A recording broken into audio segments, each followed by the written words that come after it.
ของพ่อของแม่ที่เลี้ยงออกมาหาไงอะไรบวชให้แล้วก็อะไรมาเป็นบวชเป็นข่าวให้ที่ดูว่าเป็นต้นแทนเป็นบุญอีกครั้งหนึ่งเพื่อว่าในแยกที่เราถ้าเราบุญกุศลเพียงพอตกไปในนรกลูกสายบวชให้ลูกสาวบวชให้ได้ขึ้นไปสู่สวรรค์ได้ภายโลกได้ที่จะตัวอื่นว่าเกาะสายเขาเรียกขึ้นสวรรค์เป็นว่า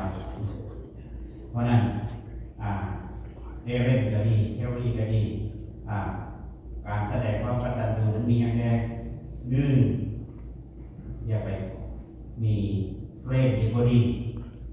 อย่าไปโคแบกเฟรมแบกฟีโกอยากกินน้ำจับไปได้เห็นแต่น้ำเขาห่างวิสัยเย็นไม่ต้องเห็นลงเพราะว่ามูที่พาเขานี่ตกทุกข์ได้ยากเราเลยมีดวนแห่มีดูสิยางนี่คือมีที่เฟรม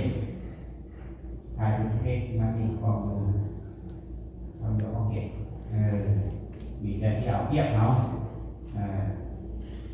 มีแต่เอาเทียบเขามีแต่ว่าที่กินหัวเขาอย่างเดียวอันนี้คือโมดิโบดี้อันประเภทที่หนึ่งประเภทที่สองก่อนเนี่ยคือเป็นคนที่ย่อมให้เขาเอาให้ยังมีโมบิลิตี้เพื่อย่อมเอาให้ดีก็ย่อมเอาให้ตัวก็ย่อมเอา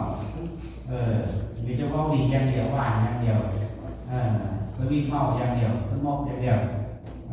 อันนี้เป็นมูเป็นคนที่บดีทำมันรู้จักเพื่อนมูเนี่ยพวกเพื่อนก็จะเป็นพวกมูที่บดีอีมูอีกประเภทหนึ่งประเภทที่สามก็คือมูดีจะเบ้าเนี่ยโอ้โหหมอมันมีคำเข้าเพราะว่าคำโบราณเรียกว่ายามมูมีพี่พองตอบแต่แรกยามทางแรกที่ควรส่วนกันดีมึงมีมั่นคงมันก็ยังดีมึงมีแต่มึงมีแอบแกล้งใจกว่าอันนี้นะมีจะกินเป็นกระเป๋าอย่างเดียวมื้อเช้ากับมากินมื้อแรกจะมากินมื้อแรงมาส่วนไปกินแล้วส่วนเที่ยวอีกยืมเงินเอาอีกยืมเงินก็คืออีกประกาศอีกอันนี้ก็คือส่วนที่พวกเราไปเฮ็ดชั่วส่วนไปรักไปมวยส่วนเราไม่ไปเสพยาเสพติดไปเฮ็ดรักไปเป็นทีมเดินไปเล่นคาสิโนเอาเงินเบิร์โต